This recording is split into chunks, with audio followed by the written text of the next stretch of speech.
করে দেওয়ার জন্য আজকে ইন্টারভিউ হচ্ছে সংসদের প্রধানমন্ত্রী উচ্চারিত প্রস্তাব হচ্ছে এসব মনে করে উন্নয়নের চেয়ে সংখ্যার বেশি পাইব অনেক আমরা প্রেক্ষাপট দাঁড়িয়ে আজকে বিতরণ করছি তার মধ্যে লক্ষ্য করতে হবে আজকের প্রেক্ষাপট বিতরণ করে আমরা বুঝতে পারবো যে আজকে উচ্চারিত প্রস্তাবটি সম্পূর্ণরূপে গৃহীত হওয়ার দাবি রাখে মানে বিরোধীদের নেতা আমাদের সংসদের প্রধানমন্ত্রী করতে উচ্চারিত প্রশ্ন তাকে জনগণ উত্তরই দিতে পারেনি তারপর করে যে আজকে উচ্চারিত প্রস্তাব দ্বারা সম্পূর্ণরূপে সমর্থন করছে দলীয় অবস্থান দ্বারা দুর্বল করে তুলেছে এটা আপনারা একটু বাস্তব চিন্তা করুন যে মানুষ আপনার কাছে টাকা আছে বা উন্নয়ন আছে সম্পদ আছে কিন্তু আপনার জনের কাছে দুটো অর্থাৎ শোষণের অভাব শোষণের অভাব থাকার কারণে আপনি যত সম্পদ হয় না কেন তা কিন্তু কোনো সুফল হয়ে উঠবে না এখানে মনে করা যায় মার্কিন সিনেটর হ্যান্ডি ও ক্যাসিঞ্জার বলেছিলেন যে বাংলাদেশকে কলাটি ঝুড়ি এই ঝুড়িতে যত সম্পদের হাত থাকে কেন তা কিন্তু কোনো কাজের নয় তেমনি শোষণ ছাড়া পূর্ণতা এগুলো হচ্ছে সাময়িক সমস্যা আজ টাকা বা ঋণ প্রাপ্ত কাজের বছরও দিতে পারছে না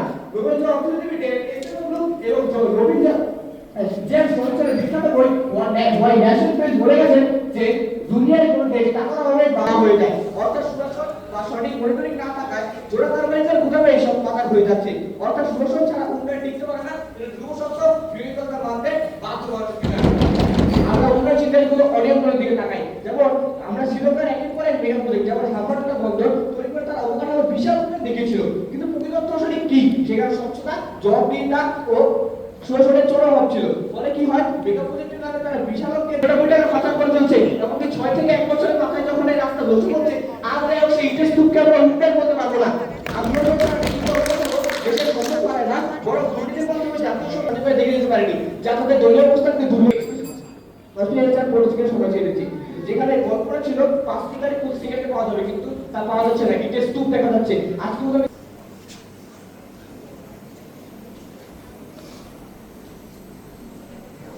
আপনার সমস্যা হচ্ছে সম্পদের যে কম হার বাড়বে তাহলে 2010 থেকে 2022 সাল সময়ে 3,40,00,000 মানুষ দারিদ্র্য থেকে বেরিয়ে আসার এই অবস্থা আপনারা কিভাবে মূল্যায়ন করবেন অপ্রয়োজনীয় নাকি মানুষের জীবন পরিবর্তনকারী যদি বলেন জীবন পরিবর্তনকারী তাহলে উন্নয়ন ছোট করলেন কিভাবে ধন্যবাদ মাননীয় স্পিকার আমাকে প্রদান করার জন্য আজকে মাননীয় প্রধানমন্ত্রী কর্তৃক উত্থাপিত বিষয় এই সংসদ মনে করে উন্নয়নের চেয়ে সুশাসনের সরকার বেশি ভয়াবহ বিরোধী দলীয় উপনেতা হিসেবে আমার বক্তব্য উপস্থাপন করছি মাননীয় স্পিকার মাননীয় মন্ত্রী আজ অনেক ছোট ছোট কথা বলেছে দুর্নীতি ঘুষ চালাতেই সুশাসন আমরাও বলি দুর্নীতি খারাপ ঘুষ খারাপ সুশাসনের ঘাটতি খারাপ কিন্তু মাননীয় স্পিকার আজকে বিতর্কের মতো সুশাসন গুরুত্বপূর্ণ কিনা এটি নয় প্রশ্ন হলো সুশাসনের চেয়ে উন্নয়নের চেয়ে সুশাসনের সংকট বেশি ভয়াবহ কিনা আর এখানে সরকারি দলের যুক্তির সবচেয়ে বড় দুর্বলতা মাননীয় হার তার 2022 সালের 18.7% থেকে 2025 সালে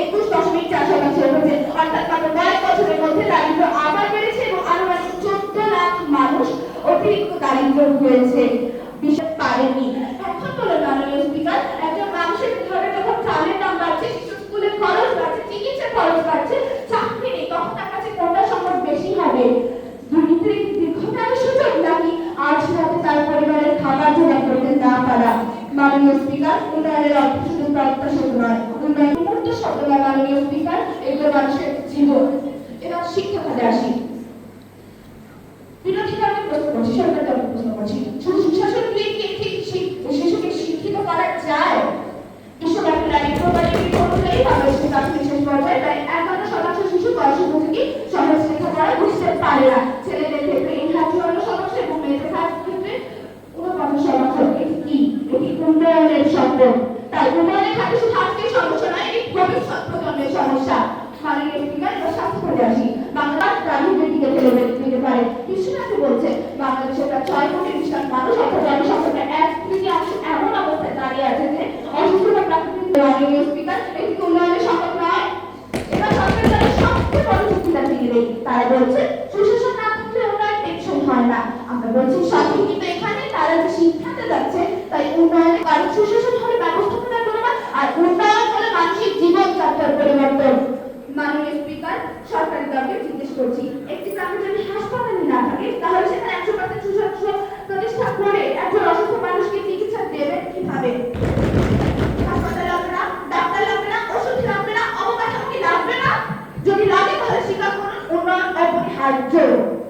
একজন বেকারদেরকে আপনারা দুর্নীতি মুক্ত প্রশাসন দিতে পারবেন, কিন্তু চাকরি ছাড়া তার পরিবার কিভাবে চলবে?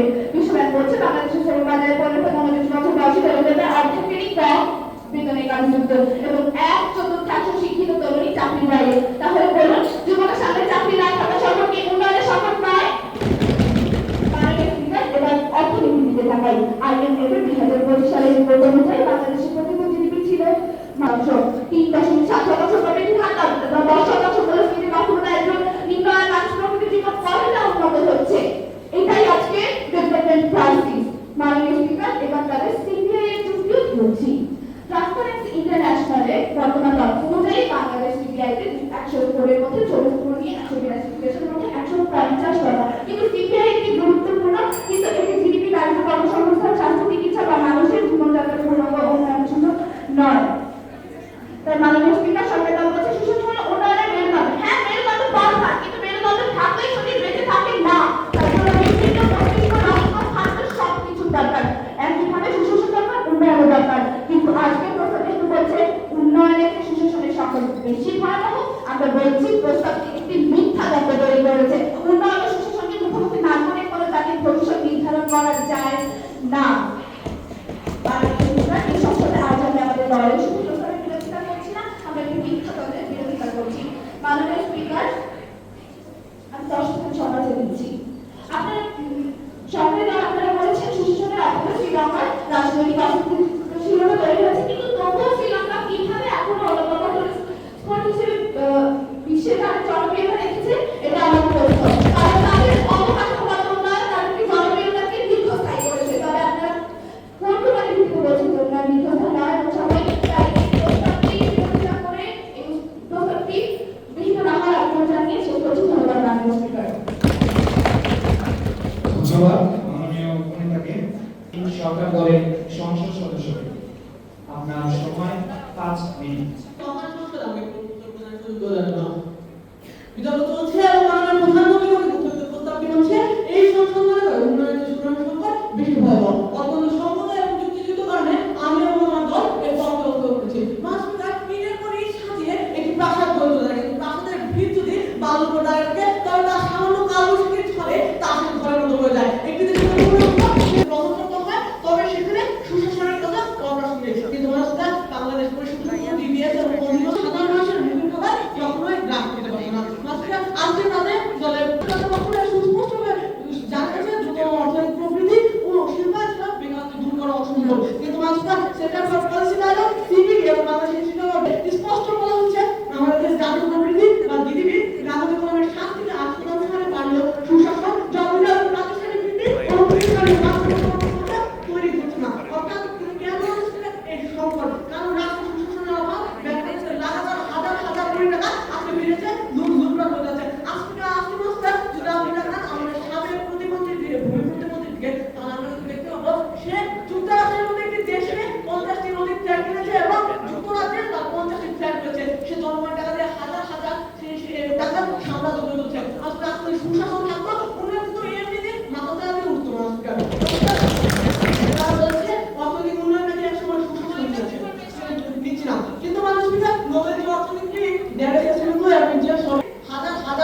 সরকারের রাজস্ব খাত শূন্য হয়ে যায়। আর শূন্য পকেটে সরকার চালাতে গেলে সেখানে দুর্নীতি বা অরাজকতা তৈরি হতে বাধ্য।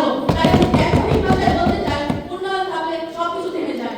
মাননীয় স্পিকার, আসুন আবেগ ছেড়ে একটু কঠিন লক্ষ্যে আসি। সাম্প্রতিক বৈশ্বিক ও জাতীয় অর্থনৈতিক সূচকগুলোর দিকে তাকালে দেখা যায় উন্নয়নের ঘাটতি কিভাবে একটি জাতিকে ধ্বংসের মুখে ফেলে দেয়। South Asian network on economic মডেলিংয়ের সাম্প্রতিক এক গবেষণায় দেখা গেছে দেশে কেবল খাদ্য মূল্যস্ফীতি ও অর্থনৈতিক মন্দাজনিত উন্নয়ন সংকটের কারণে দারিদ্র্যের হার লাফিয়ে বেড়েছে এবং দেশের প্রায় 70% পরিবার খাদ্যগ্রহণ বাংলাদেশ পরিসংখ্যান ব্যুরো সর্বশেষ তথ্য অনুযায়ী দেশের যুব বেকারের সংখ্যা এখন রেকর্ড ছুঁয়েছে, যা স্পষ্ট প্রমাণ করে যে বিনিয়োগ ও উন্নয়ন ঘটে গেছে। মাননীয় স্পিকার, একটি বাস্তব উদাহরণ দিই। আজকে